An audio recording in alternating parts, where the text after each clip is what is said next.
Hello friends, मैं राजीव जायसवाल ग्रामीण students channel पे आप सभी दोस्तों का स्वागत करता हूं।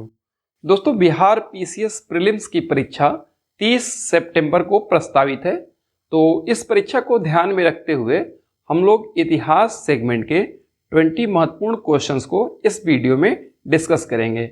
आशा है आपको हमारा ये वीडियो सीरीज को पसंद आएगा। इसमें हम लोग बिहार पीसीएस में जितने भी प्रीवियस ईयर में क्वेश्चंस पूछे गए हैं उसको कवर करेंगे। तो आज के इस वीडियो में हम लोग 20 क्वेश्चंस जो बिहार पीसीएस में पूछे गए हैं उनको डिस्कस करेंगे। तो पहला क्वेश्चन है कि निम्नलिखित में किसको कैलकुलिथिक युग के नाम से जाना जाता है। ऑप्शन ए है पूरा पाषाण युग, ऑप्शन बी है नव पाषाण युग, ऑप्शन सी है ताम्र पाषाण युग और ऑप्शन डी है लौह युग। यह क्वेश्चन बिहार पीसीएस के परीक्षा में 2000 में पूछा गया है। तो यहाँ पे करेक्ट आंसर हो जाएगा ताम्र पाषाण युग। ताम्र पाषाण युग उस युग को कहा जाता है जिसमें मनुष्य पत्थरों के औजार के साथ साथ तांबे के औजारों का प्रयोग करता था। इसको इंग्लिश में कैलकुलिथिक युग कहा जाता है। नेक्स्ट क्वेश्चन है कि हड़प्पा में मिट्टी के बर्तनों पर सामान्यतः किस रंग का प्रयोग किया गया है। तो हड़प्पा में मिट्टी के बर्तनों पर सामान्यतः किस रंग का प्रयोग किया गया। ऑप्शन है ए लाल, ऑप्शन बी है नीला हरा, ऑप्शन सी है पांडु और ऑप्शन डी है नीला। यह क्वेश्चन बिहार पीसीएस में 1995 ईस्वी में पूछा गया है। तो यहाँ पे करेक्ट हो जाएगा लाल। हड़प्पा में मिट्टी के बर्तनों पर लाल रंग का प्रयोग किया गया है। मिट्टी के बर्तनों पर व्यापक पैमाने पर हड़प्पा निवासी मिट्टी के बर्तनों का व्यापक पैमाने पर निर्माण करते थे। प्रारंभिक हड़प्पा सभ्यता में पैर से चलित चाक का प्रयोग किया जाता था, लेकिन परिपक्व हड़प्पा काल में हाथ से चलित चाकों का प्रयोग बढ़ गया और बिना डिजाइन और हड़प्पा काल में मिट्टी के बर्तन दो प्रकार के बनाए थे। एक बिना डिजाइन का होता था और एक डिजाइन वाला। तो जो डिजाइन वाला मृदभांड होता था जिस पे चित्रकारी की जाती थी उसके मिट्टी में रेत मिलाया जाता था और पकाने के बाद जो है रेत लाल रंग के कलर में चमकने लगता था। बाद में उसमें लाल और काले रंग से चित्रकारी भी की जाती थी। अगला क्वेश्चन है सिंधु सभ्यता निम्नलिखित में से किस युग में पड़ता है। तो जो सिंधु सभ्यता है उसको हम किस कालखंड में रखते हैं ये पूछा जा रहा है। ऑप्शन ए है ऐतिहासिक काल, ऑप्शन डी है प्राग ऐतिहासिक काल, ऑप्शन सी है उत्तर ऐतिहासिक काल और ऑप्शन डी है आधे ऐतिहासिक काल। ये क्वेश्चन बिहार पीसीएस में 1994 ईस्वी में पूछा गया है। तो यहाँ पे आंसर हो जाएगा आधे ऐतिहासिक काल में। भारत के इतिहास को हम 3 भाग में बांटते हैं। एक है प्राग ऐतिहासिक काल, दूसरा है आधे ऐतिहासिक काल और तीसरा है ऐतिहासिक काल। तो प्राग ऐतिहासिक काल में हमें कोई लिखित साक्ष्य नहीं मिलता। जो भी हमें आर्कियोलॉजिकल साक्ष्य, पुरातात्विक साक्ष्य मिला है उसी के आधार पे हम इतिहास का गठन करते हैं। आधे ऐतिहासिक काल में क्या होता है कि हमें लिखित साक्ष्य तो मिलता है लेकिन आर्कियोलॉजिकल साक्ष्य से वो लिखित साक्ष्य मैच नहीं करता है या हम उसको अच्छे से पढ़ नहीं पाते हैं। इस कालखंड को आधे ऐतिहासिक कालखंड कहा जाता है और इसी आधे ऐतिहासिक कालखंड में हड़प्पा और वैदिक संस्कृति को रखा जाता है। नेक्स्ट क्वेश्चन है सिंधु घाटी सभ्यता की सबसे महत्वपूर्ण विशेषता क्या है। तो सिंधु घाटी सभ्यता की सबसे महत्वपूर्ण विशेषता पूछा जा रहा है। ऑप्शन ए है पक्की ईंटों से बनी इमारत, ऑप्शन बी है प्रथम असली मेहराब, ऑप्शन सी है पूजा स्थल और ऑप्शन डी है कला और वास्तुकला। यह क्वेश्चन बिहार पीसीएस में 2017 में पूछा गया है। तो यहाँ पे करेक्ट आंसर हो जाएगा। तो यहाँ पे करेक्ट आंसर हो जाएगा पक्की ईंट से बनी इमारत। सिंधु सभ्यता की सबसे महत्वपूर्ण विशेषता है कि यहाँ के लोग पक्की ईंटों से बनी हुई इमारतों में रहते थे। इसमें से सबसे महत्वपूर्ण विशेषताओं में नगर नियोजन है और निश्चित, क्योंकि नगर बसाने से पहले एक निश्चित योजना बनाई जाती थी और उसी योजना के तहत नगर को बसाया जाता था। पक्की ईंटों की इमारत हमें मोहनजोदड़ो से मिला है। मोहनजोदड़ो में हमें विशाल स्नानागार और अन्नागार मिला है।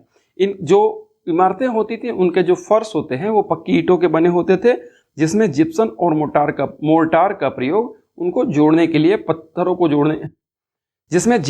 मोर्टार का प्रयोग ईंटों को जोड़ने के लिए किया जाता था।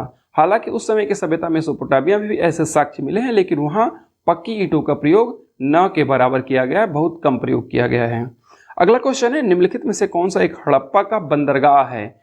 ऑप्शन ए है सिकंदरिया, ऑप्शन बी है लोथल, ऑप्शन सी है महास्थानगढ़ और ऑप्शन डी है नागपट्टनम।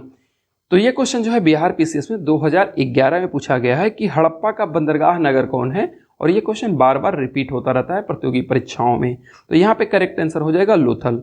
लोथल जो है वो गुजरात में अहमदाबाद जिले में भोगवा नदी के किनारे स्थित एक हड़प्पा कालीन स्थल है और यहाँ से हमें गोदीवाड़ा मिला है, यानी बंदरगाह के साक्ष्य मिले हैं। अगला क्वेश्चन है निम्नलिखित में से किसे हड़प्पा कालीन अगला क्वेश्चन है निम्न में से किस हड़प्पा कालीन स्थल से हल का टेराकोटा प्राप्त हुआ है? तो ऑप्शन ए, तो यानी हल की प्रतिकृति यानी हल के डिजाइन वाला खिलौना हमें कहाँ से प्राप्त हुआ है, यह पूछा जा रहा है। ऑप्शन ए है धोलावीरा, ऑप्शन बी है बनावली, ऑप्शन सी है कालीबंगा और ऑप्शन डी है लोथल। तो यहाँ पे करेक्ट आंसर हो जाएगा ऑप्शन बी बनावली। ये क्वेश्चन बिहार पीसीएस में 2016 में पूछा गया है और बनावली जो है वो फतेहगढ़ डिस्ट्रिक्ट में है और बनावली जो है फतेहाबाद डिस्ट्रिक्ट में है हरियाणा के, ठीक है। और यहाँ से हमें हल का टेराकोटा प्राप्त हुआ है।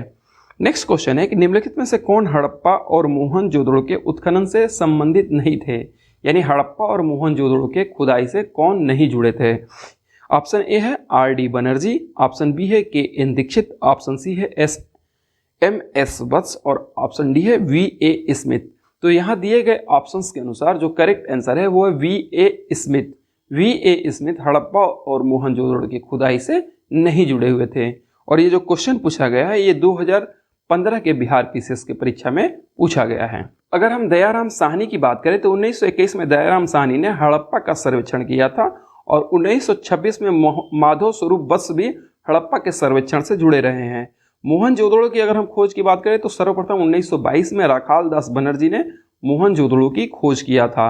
मोहनजोदड़ो और हड़प्पा से जुड़े कुछ अन्य विद्वानों के नाम है के.एन. दीक्षित, अर्नेस्ट मैके, आर.एल. स्टीन, ए. घोष, जे.पी. जोशी। लेकिन बी.ए. स्मिथ कभी भी हड़प्पा की खुदाई से नहीं जुड़े रहे हैं। अगला क्वेश्चन है बोगजकोई का महत्व इसलिए है कि, ये पूछा जा रहा है कि बोगजकोई जो इंस्क्रिप्शन है उसका महत्व किस लिए है? ऑप्शन ए है वहाँ जो अभिलेख प्राप्त हुए हैं उसमें वैदिक देवी एवं देवताओं का वर्णन मिलता है। ऑप्शन बी है कि मध्य एशिया एवं तिब्बत के बीच एक महत्वपूर्ण व्यापारिक केंद्र माना जाता है। ऑप्शन सी है कि वेद के मूल ग्रंथ की रचना यहाँ हुई थी और ऑप्शन डी है उपयुक्त में से कोई नहीं। ये क्वेश्चन बिहार पीसीएस में 1994 ईस्वी में पूछा गया है।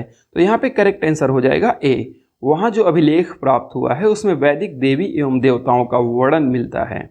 बोगजकोई जो कि एशिया माइनर में वहाँ से 14वीं शताब्दी ईसा पूर्व के कुछ अभिलेख मिले हैं। इसमें जो है इसमें ऐसे राजाओं का उल्लेख किया गया है जिनके नाम आर्यों जैसे है और उनके बीच संधि होती है और संधि के साक्षी के रूप में 4 देवताओं के नाम वर्णित है जिनका नाम है इंद्र, मित्र, वरुण और नासत्या। तो इससे ये साबित होता है कि जो वैदिक आर्य थे वो आपके ईरान से होकर भारत में प्रवेश किए थे, यानी आर्य भारत में बाहर से आए थे।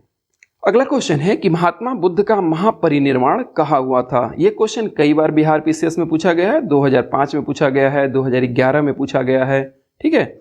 तो महात्मा बुद्ध का महापरिनिर्वाण कहाँ हुआ है, महात्मा बुद्ध की मृत्यु कहाँ हुई थी? ऑप्शन ए है लुम्बिनी में, ऑप्शन बी है बोधगया में, ऑप्शन सी है कुशीनगर में और ऑप्शन डी है कपिलवस्तु में। तो यहाँ पे करेक्ट आंसर हो जाएगा ऑप्शन सी कुशीनगर। महात्मा बुद्ध की जो मृत्यु हुई थी उसको महापरिनिर्वाण कहते हैं और इनकी मृत्यु जो है कुशीनगर में हुआ था।